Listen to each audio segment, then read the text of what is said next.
Assalamualaikum warahmatullahi wabarakatuh. Perkenalkan kami dari kelompok B4 ingin mempresentasikan tugas besar perencanaan Material Recovery Facility atau disebut dengan MRF yang berlokasi di Kecamatan Balikpapan Utara. Sebelumnya izinkan saya memperkenalkan diri terlebih dahulu. Saya Miftahul Rahman yang 13201042. Saya bersama dengan rekan saya yang bernama Rosikha Aulianihe NIM 13201078.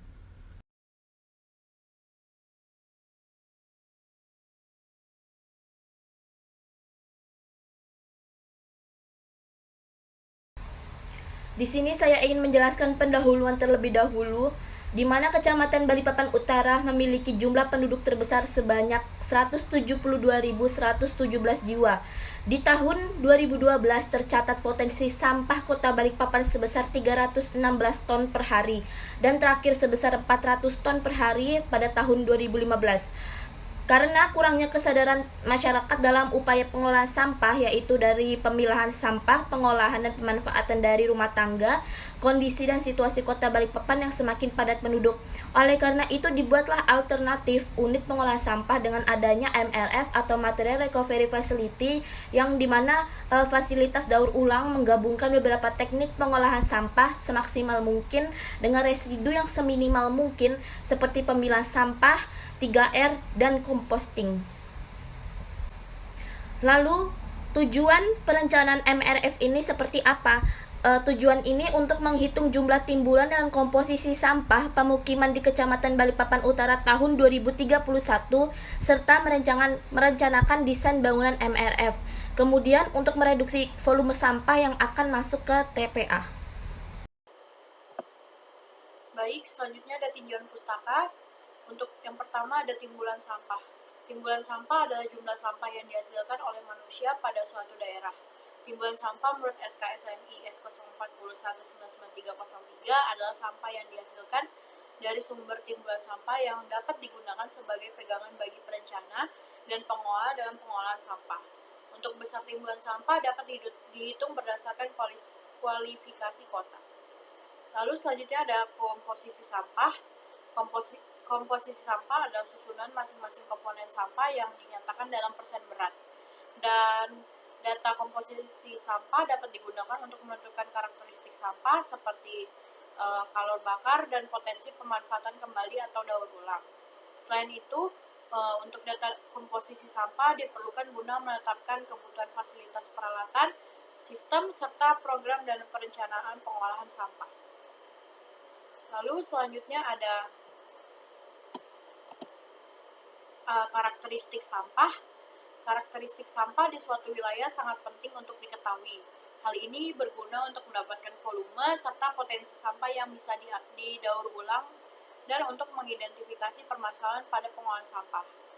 Pengolahan sampah dibagi menjadi 3. Yang pertama itu ada karakter fisik, karakter kimia, dan karakter biologis.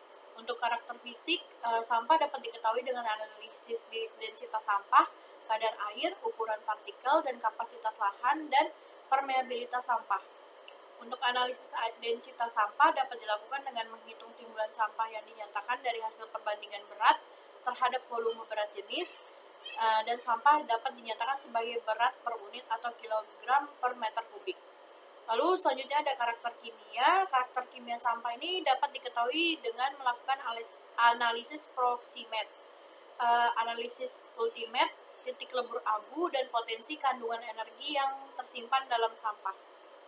Selanjutnya ada karakter biologis. Karakter biologis ini adalah komponen yang menyusun dari bahan-bahan organik. Lalu selanjutnya ada pengolahan sampah perkotaan. Jadi pengolahan sampah adalah kegiatan yang sistematis dan menyeluruh dan berkesinambungan yang meliputi pengurangan dan penanganan.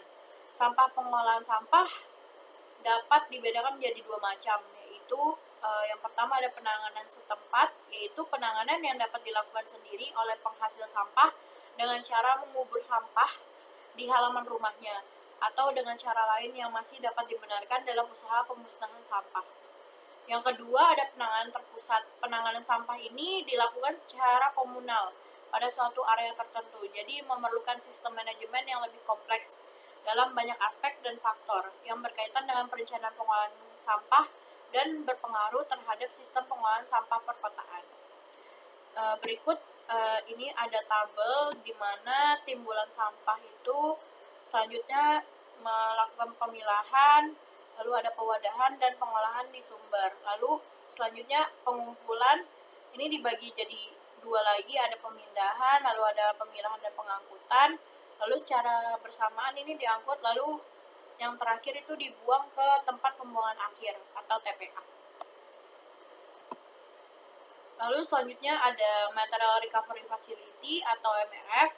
Jadi MRF ini itu adalah instalasi pengolahan sampah terpadu yang merupakan fasilitas mengenai pengolahan sampah, di mana yang bertujuan untuk mengolah sampah dan memanfaatkan kembali dengan harapan dapat mereduksi jumlah sampah yang dihasilkan.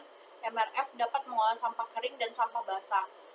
Menurut Tobanoglu 1993, tahapan yang dilakukan sebelum mendesain MRF itu ada 3. Yang pertama ada analisis kelayakan, yang kedua perencanaan awal, yang ketiga adalah perencanaan akhir.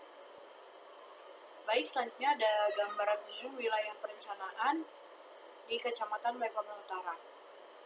Kecamatan Balikpapan Utara ini terbagi atas 6 kelurahan, yaitu ada Muara Rapak, Kelurahan Gunung Samarinda, Kelurahan Gunung Samarinda Baru, Kelurahan Batu Ampar, Kelurahan Geralinda, dan Kelurahan Karangjoang.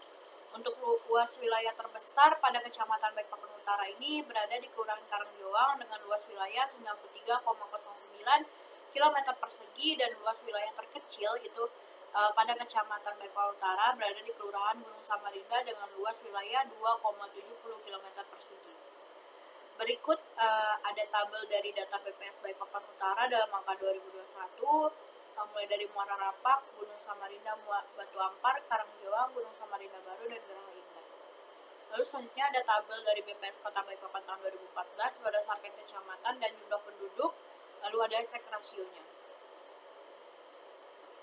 Untuk kondisi geografi, Kota Balikpapan ini memiliki luas wilayah 503,35, dan Kota Balikpapan memiliki keadaan geografis berada di antara 10 lintang selatan sampai 1,5 lintang selatan dan 16,5 bujur timur sampai 117,5 bujur timur. Berdasarkan posisi geografisnya, Kota Balikpapan ini memiliki batas-batas wilayah sebagai berikut. Yang pertama dari utara, yaitu berbatasan langsung Kabupaten Kutai Kartanegara. Lalu ada selatan, berbatasan langsung Selat Makassar. Yang ketiga berbatasan dengan Selat Makassar juga. Yang keempat ada dari barat, yaitu berbatasan dengan Kabupaten Penajam Pasar Utara dan Teluk Balikpapan. Balikpapan ini terbagi menjadi 6 kecamatan, yaitu Balikpapan Utara, Balikpapan Timur, Balikpapan Selatan, Balikpapan Barat, dan Balikpapan Tengah, dan Balikpapan Kota. Luas wilayah terbesar di Balikpapan berada di Kecamatan Balikpapan Barat dengan luas wilayah 179,95, dan luas wilayah terkecil berada di Kecamatan Balikpapan Kota dengan luas wilayah 10,22. Berdasarkan dari posisi geografisnya, Kecamatan Balikpapan Utara ini memiliki batas-batas wilayah sebagai berikut. Yang pertama dari utara, yaitu berbatasan dengan Kabupaten Kutai Kartanegara. Yang kedua dari selatan itu berbatasan dengan Kecamatan Balikpapan Tengah. Yang ketiga timur itu berbatasan dengan Kecamatan Balikpapan Timur. Dan keempat barat itu berbatasan dengan Kecamatan Balikpapan Barat. Untuk kondisi topografi, dilihat dari topografi wilayah di Kota Balikpapan, sekitar 70% itu merupakan daerah dengan keadaan berbukit. Sedangkan 30% itu merupakan daerah dataran yang berada di tepi laut, landai. Ada 3 daerah di bagian utara kota yang menjadi penyangga Kota Balikpapan, yaitu Balikpapan Selatan dengan hutan lindung kota untuk Balikpapan Utara dan Balikpapan Selatan itu dengan lokasi konservasi alam. Dan Balikpapan Utara dan Balikpapan Barat itu dengan wilayah hutan lindung Sungai Wayen. Sedangkan bagian selatan kota yang memiliki dataran landai sepanjang tepi Teluk Balikpapan yang terbentang di Kecamatan Balikpapan Selatan hingga Balikpapan Tengah. Untuk pusat perekonomian di Kota Balikpapan berada di selatan dan tengah kota, bahkan kegiatan industri seperti minyak dan gas bumi berada di wilayah tersebut. Lalu selanjutnya ada kondisi persampahan existing di Kecamatan Balikpapan Utara. Untuk pengolahan sampah di Kota Balikpapan ini dilakukan oleh beberapa pihak di samping Dinas Kebersihan dan Tanaman atau DKP. Masing-masing memiliki daerah pelayanan sendiri, namun Lokasi pembuangan akhir sampah yang berada di tempat yang sama yaitu TPA Manggar. Sampah di Kecamatan Balikpapan Utara selain dihasilkan dari penduduk juga terdapat dari beberapa kegiatan yang mendukung timbulan sampah, yaitu adanya kegiatan pasar tradisional. Berdasarkan survei DLH tahun 2017, timbulan sampah yang telah dilakukan dihasilkan per orang per hari di pemukiman itu sebesar 0,72 kg per orang per hari atau 2,4 liter per orang per hari di Kota Balikpapan. Persampahan existing ini di Kecamatan Balikpapan Utara dengan jumlah penduduknya di sebanyak 130.997 jiwa. Lalu selanjutnya ada proyeksi penduduk. Untuk material recovery facility direncanakan untuk dapat memperkirakan jumlah timbulan sampah khususnya di Kecamatan Balikpapan Utara dalam jangka waktu 10 tahun mendatang, terhitung mulai tahun 2021 sampai tahun 2031. Untuk dapat merencanakan material recovery facility harus terlebih dahulu mengatur jumlah proyeksi penduduknya. Berikut jumlah penduduk berdasarkan data BPS Kecamatan Balikpapan. Selanjutnya, sebelum menghitung proyeksi penduduk, dilakukan perhitungan nilai korelasi dengan menggunakan 3 metode, yaitu aritmatika, geometri, dan metode Least Square. Nilai korelasi yang tertinggi atau mendekati lahan digunakan sebagai metode dalam menghitung proyeksi penduduk dalam perencanaan ini. Berikut adalah rumus yang digunakan dalam menghitung nilai korelasi, di mana keterangannya R itu adalah koefisien korelasi, X adalah nomor data, Y adalah data jumlah penduduk per tahun, dan N jumlah data. Lalu selanjutnya, dari ketiga metode di atas didapatkan nilai korelasi yang paling mendekati satu, yaitu metode Least Square. Untuk proyeksi penduduk dihitung dengan menggunakan rumus seperti berikut, di mana PN itu adalah penduduk jumlah per tahunnya, T itu adalah tambahan tahun terhitung dari tahun dasar.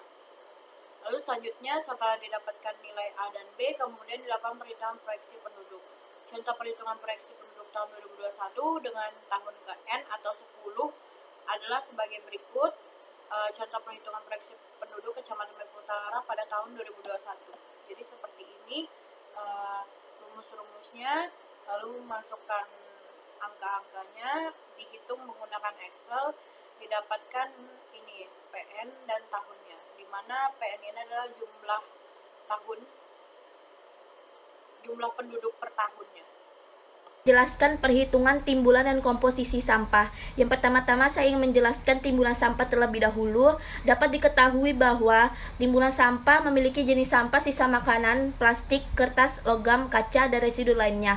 Untuk komposisinya sendiri itu telah ditentukan oleh tugas besar MRF ini bahwa menggunakan NIM anggota kelompok masing-masing, yang dimana diperoleh sisa makanan 58%, plastik 12%, kertas 8%, logam 2%, kaca 2%, dan residu lainnya sebesar 18%. Untuk jumlah penduduk 2031 ini diperoleh dari hasil dari proyeksi penduduk sebelumnya, didapatkan 212.191. Untuk standar timbulan SNI ini, karena sudah ketentuannya menggunakan standar SNI-nya 0,4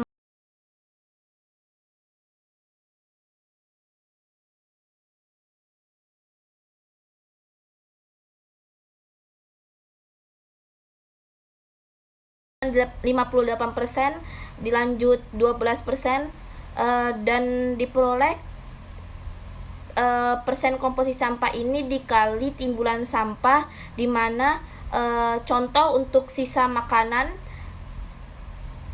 58% dikali dengan timbulan sampah kilogram per hari 84.876,4, dihasilkan komposisi sampah kilogram per hari itu 49.228,31 kilogram per hari. Kemudian dilanjut komposisi kilogram per hari diperoleh rumusnya persen komposisi sampah sebelumnya dikali timbunan sampah kilogram per hari diperoleh untuk contoh sisa makanan 49.228,31 kg per hari.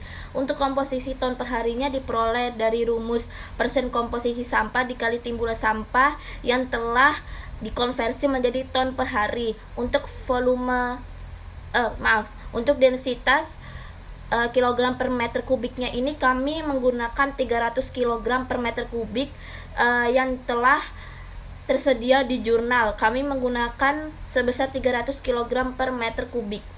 Kemudian untuk volume liter per hari, rumusnya sendiri ada timbunan sampah kilogram per hari dikali densitas kilogram per meter kubik. Kemudian saya ingin menjelaskan perhitungan neraca sampah. Dapat kita lihat pada tabel. Untuk jenis sampahnya ada sisa makanan, plastik, kertas, logam, kaca, residu, dan lainnya. Untuk presentasinya sendiri diperoleh dari sebelumnya dengan menggunakan NIM anggota kelompok masing-masing. Untuk berat sampah kilogram per harinya kami memperoleh dari komposisi kilogram per hari sebelumnya. Untuk berat sampah total ton per harinya ini dari jumlah total berat sampah kilogram per hari. Nah, lalu untuk RF existingnya itu kami memperoleh dari jurnal menurut Trihadiningrum DKK 2006 bahwa RF existingnya sebesar sekian. Untuk contoh, untuk sisa makanan 80%, plastik 50%, kertas 40%. Kemudian dilanjut untuk perhitungan reduksi sampah untuk kilogram per harinya diperoleh dari berat sampah kilogram per hari dikali RF existing persennya. Contoh untuk sisa makanan diperoleh 39.383 kg per hari.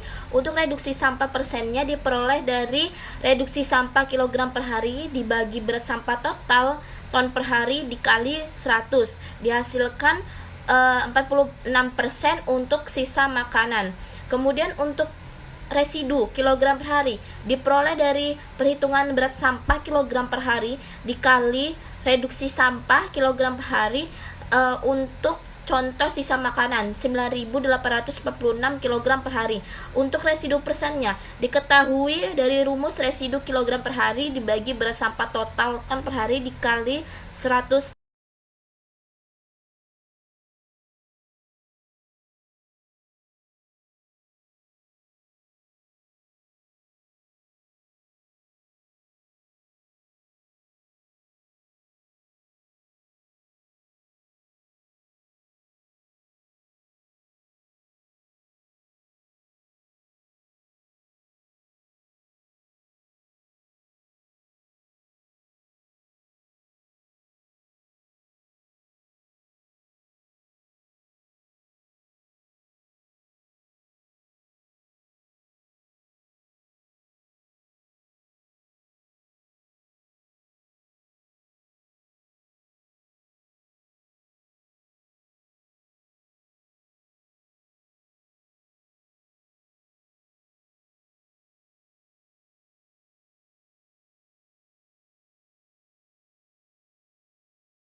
digunakan adalah 3 meter kali 2 meter dengan volume 6.